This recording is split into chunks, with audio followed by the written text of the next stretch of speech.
I just want to make a quick video about. I watched another few more episodes of this Diddy case.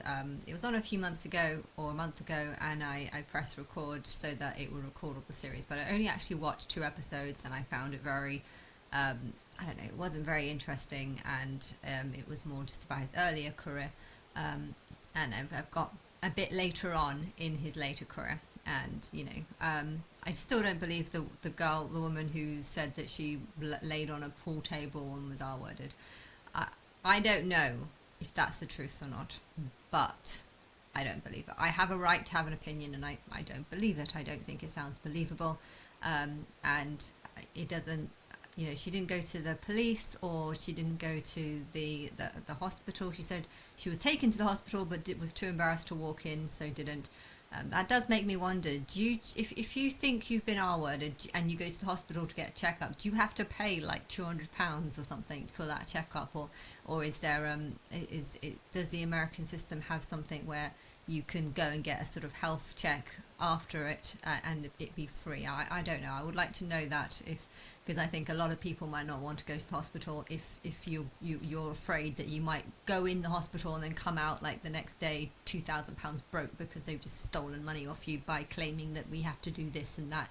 I mean, it are stuff like that free? Like if you've been R-worded and you want to get a checkup, do you have to pay for that? I don't know how the American health system works, but I know that something like that would make me not want to go in, because I would feel like the hospital is going to take advantage. But I I don't know. I don't believe her story. When it comes to Cassie and the beatings that she got, yeah, I think I do believe them. I think she probably did get beaten up quite a few times, but at the same time, I'm not making excuses for him or anything, but I feel like there's a lot of guys who beat up their girlfriends occasionally, and it's not excusable and it's not right. I do think that Diddy has some sort of madness in him. For 12 years I've been in absolute hell, and I have been very confused about him, because every time I look on to see what he's doing, the few times, like, I don't follow him, I'm not a fan, or I wasn't a fan, but I was mildly aware of him, and every time I looked to see what he was doing, he seemed to just be praising God the Father, and for me it just seemed like madness. So I do think he has madness in him, but I'm questioning a lot, because I would say that I've been more on his side, not when it comes to the Cassie thing, because I feel like that's a 10-year relationship. Relationships are complicated. I mean, I still genuinely believe that she stayed with him because of the money, and there are plenty of women who stay with their partner, get beaten up on a regular basis, and yet they don't have money. They don't get to go nice places. They don't get to have a film career. They don't get there's a lot of relationships where you have good and bad, and the bad might be that you get hit occasionally, but the good could be that they buy you lots of nice stuff. And with Diddy being as rich as he is, I feel like there's a lot of women that have been beaten up far worse by other guys, and they don't even get the luxury of having the nice house and the free car, and just you could play this story on the same. You could play this series on two levels, on two perspectives. You can have it on this side, which is clearly not Diddy's side, and throughout the whole of it, then they're never saying what his view is. Does he want to has the producers who's made this film, have they actually reached out to Diddy and asked him to comment? I'm actually really not liking anything now to do with one-sided views, and this to me is a documentary based on one-sided views. You're giving all the people that want to testify against him, and you're not showing anyone who didn't see. I'm sure there were plenty of people in his circle who didn't see any violence, who didn't see any concerns, and it just, to me, it feels like the filmmakers or the producers have just like nitpicked all the people that have negative things to say about him, and they've gone around saying, do you have something negative to say about Diddy? Do you have to that? And they just picked up on all these people that do have something negative to say, and they're kind of like all putting it into one now. When it comes to Cassie, I don't want to say it was a 10-year relationship. I'm sure there was lots of good, lots of negative. I'm sure there are millions of women who've been in the exact same position as her, only they didn't get the luxury that he could offer, and she's supposed to have got £20 million as a settlement, and that just seems crazy, because it's like 20 million is a lot. That's a hell of a lot. And there's people who would go through a lot just to get like a couple of thousand. You know, there's women who would have sex with like 10 people a day just to make £1,000 a day or something. And then so to think that she's got 20 million just for a couple of you know, I don't want to comment on the relationship. It probably wasn't very good, but on the other hand, I'm thinking about AJ Miller, and I was always trying, when it comes to him, you know, I was always trying to not necessarily be on his side, but take the belief that he was just playing the role of the Antichrist, the role of the fake Christ, the role of the Christ that comes with lies and stuff. And I was kind of hoping that maybe he even knew about me and was just being paid to ignore me like I feel everyone else is, or who knows about me, the singers who know about me. I feel like whatever's keeping them from talking to me, it made me feel like maybe he was doing the same thing.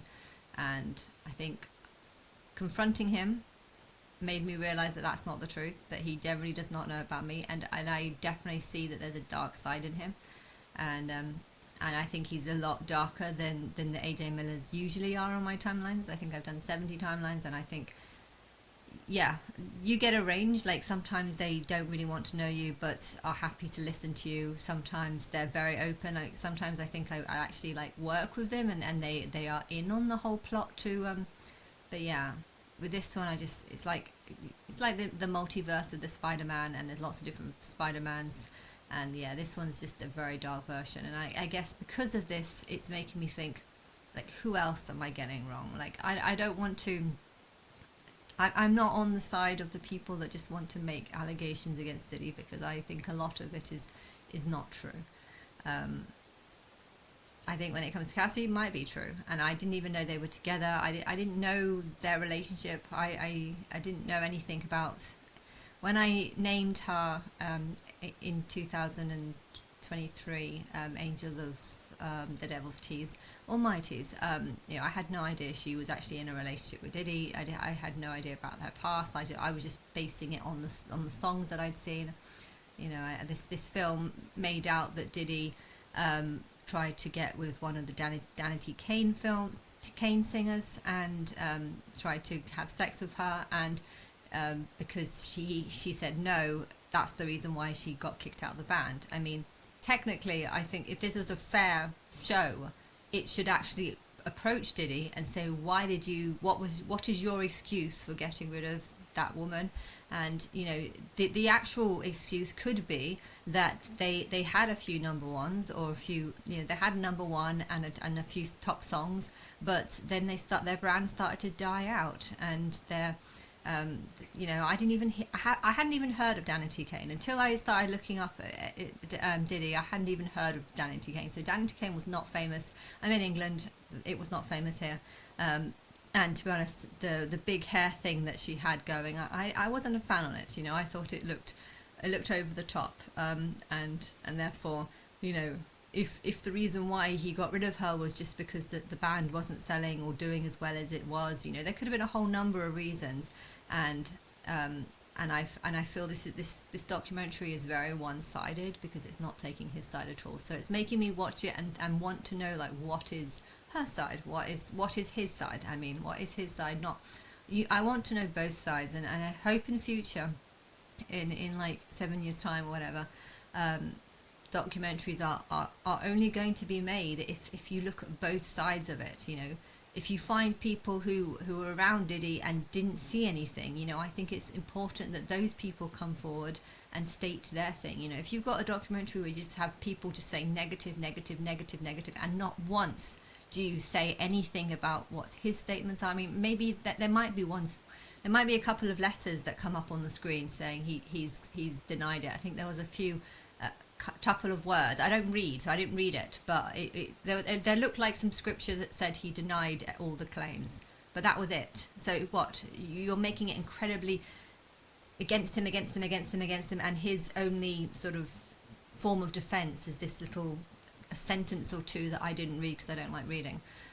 You know, I think it's horrible when documentaries do things like this. You know, I like to hear both sides of the story, and I think because of my experience with knowing that the Bible is one-sided and completely against me, you know, I feel like I can't actually enjoy or watch a documentary. I am going to watch this, but well, I think I might stop in a bit. But I like to see both sides of the story. But at the same time, I feel like this world is so much darker than any other like timeline I've ever done. There's way too many souls here. I think the goal is to get rid of as many people as possible because the quality of soul is not very high. I think I'm wondering if there's, a soul is like subconscious memory from your past, but I'm wondering if there's so many people here that people's soul is actually far thinner and far less able to survive because of this just memory, lots and lots of memory of too many souls, and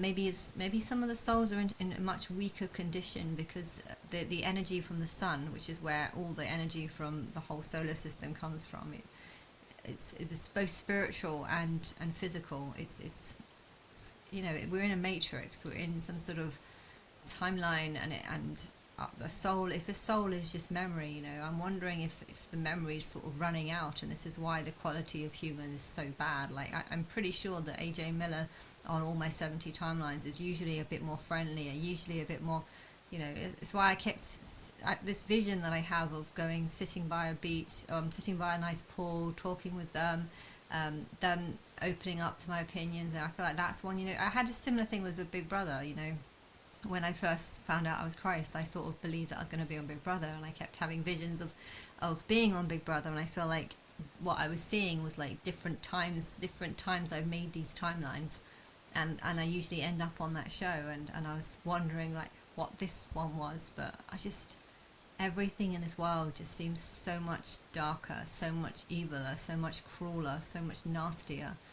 The AJ Miller doesn't even want to have anything to do with me. The Big Brother show were happy to put on the show even though I was incredibly pissed off at them for doing it, and they're still putting it on. And no one's stopping them from doing it.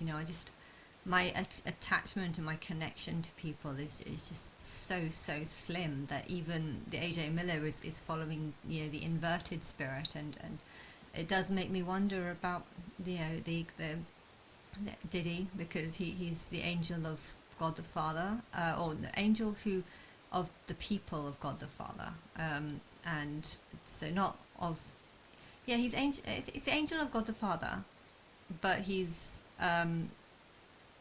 I've forgotten exactly, but it's the people and the people who worship God the Father, and he's also a liar for God the Father. So that's his kind of character role.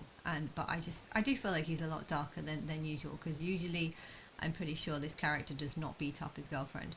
And I do think this is true, unless of course this whole thing is just lies, and he knows that it's lies, and a part of me thinks that maybe he's not even in jail, and that the whole thing is just a test. I know there's a lot of people who would bully someone. Oh, this person is being accused of being a terrible person by their girlfriend, and there's a couple of other people making allegations. I want to make an allegation. I want to try and get this 20 million, or get a share of his wealth, because he did this to me, and I can't prove it, but I know that by claiming that I can, maybe I can have a piece of this pie.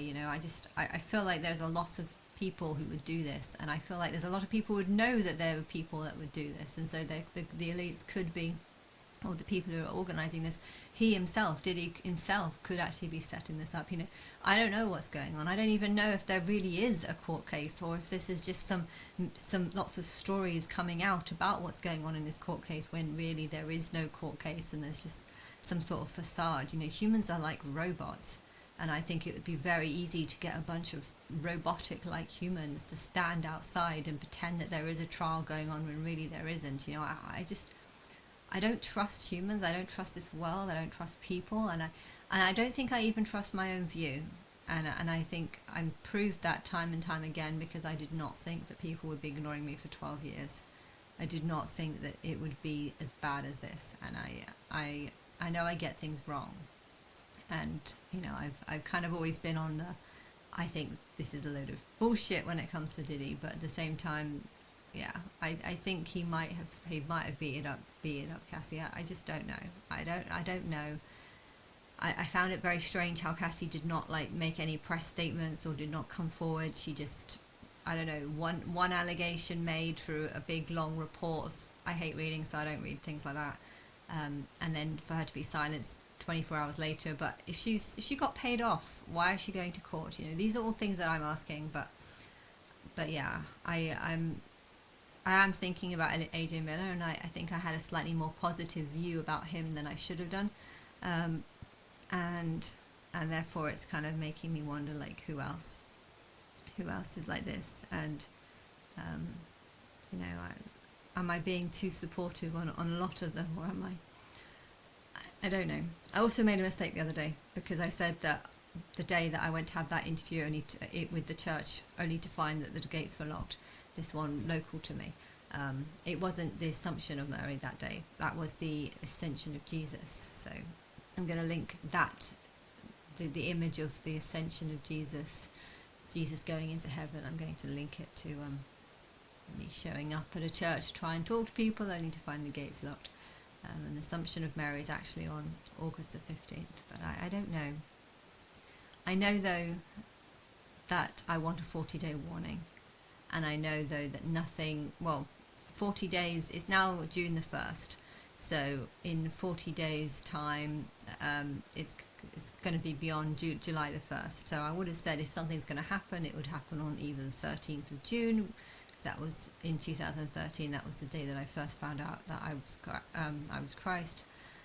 Or it's going to happen on July the 1st, because that was the day that I first 2 weeks of July was when I first started believing that I was God, not just Christ, because everything was starting to link to me, and things that I was seeing on TV started to link to my daily life. Like today, when I just randomly turned on the TV to find a film about a woman called Anna Hart, who was killed by someone. I mean, first they were saying it might be her father. She was stabbed, and then there was this boyfriend apparently found her body, or found blood, and chased someone off, and later it turned out that it was supposed to be the boyfriend, but I don't know, the whole story just made me question, like, is this even real? Anna, my name, Hart, sounds like, I don't know, it's almost like my heart's been killed by the world, and this story might not even be true, and it's just maybe to try and touch on the heartstrings of people who might watch it and link it to me. The blood was all over the place, and my blood is running through human veins and brains, and it's running. My blood is running through the human species, hence it's all over the place. But I don't know, just some things in it almost felt like, is this a real story, or are they just? Or are the filmmakers, do they know that I'm God, and they're just kind of, I don't know, he was writing love notes to Anna, and then it turned out that he was the one who killed Anna and stuff, and I don't know. Is this a real story? I'm questioning everything, and it almost felt fake, and I'm watching this, and I don't know. I don't trust anything. I watched a video actually today, and they said that same thing. I was going to post it, but there was quite a lot of stuff in it, and there's only one comment that I thought was really truthful, which is that we're coming into an age now where AI is so convincing, so realistic, that we can't tell the difference between truth and lies. We can't, if there's some statement that President Trump made, we don't know if he actually made it or if it's just made by AI. The view of AI characters talking is just so realistic that it's hard to tell the difference between a real person and not a real person, and therefore we can't trust anything that we watch on TV. We can't trust YouTube as a reliable source. We can't trust the TV as a reliable source. And so I feel like we're coming into an age now where we have to rely on what we feel is truth based on our spirit, basically. AJ Miller was going on about how you have to connect with God, and you have to, see God's truth and find out who God. I don't know. She was talking lots of shit, and then when it came to me trying to talk to him, he just had no interest, no interest in wanting to know me or find out about why I thought I had what my past life was like, or he didn't want to know, and I just think that he couldn't tell the truth. There was something inside of him that made him not able to tell the truth, because he was following a spirit of inversion, hence wanting to just push me away. And I respect that was his choice, and I think he probably needed that, because his his preaching is so ridiculous that I think he needs to believe that it's the truth for him to preach it. And I think if he was to have a conversation with me, he would question whether or not it's the truth. If he was to have a long, intelligent conversation with me, he would probably question his whole religion. And I think that would scare him, because the possibility that everything he's been preaching, that the big long books that he's been making, you know, all everything they've been doing for the last 20 years, you know, the possibility that that's all wrong, I think is going to scare him a lot. So he doesn't want to talk to me, and I think that's why he pushed me away. But people like him can't tell the difference between truth and lies, and you know, I know I struggle. You know, I can't tell, but what I would like to see is his side of it. This woman said that, you know, you pushed her onto a pool table, R-worded her in the asshole, and then R-worded her in the bumhole while she had her hands tied behind her back. You know, what is your claim to that? What is your view? You know, if you're going to if people are going to make a documentary like this, you need to say, this is what this person says, and Diddy says, and then actually speak it. Don't just put it on words, because it's like you're saying you're hiding Diddy's remarks. I want to know what his views are, or you speaking what his views are. We've tried to reach out to this person, and this person is saying no comment, or I don't want to talk. You know, this person has not given us a response. You know, if that's what happened, then say it. But they don't say anything. It's just, this is the one-sided views that are all against him, and we're not saying anything about it. I don't like listening to this, because it reminds me of what I've gone through, and the whole, you know, the whole Bible just being against God's, the female of the character, and nothing is on my side, and because of that, I don't like watching this, because I'm just like, what's on his side? And maybe he's not. Maybe he is guilty of this. Maybe he is a bit mad. I think he is a bit mad.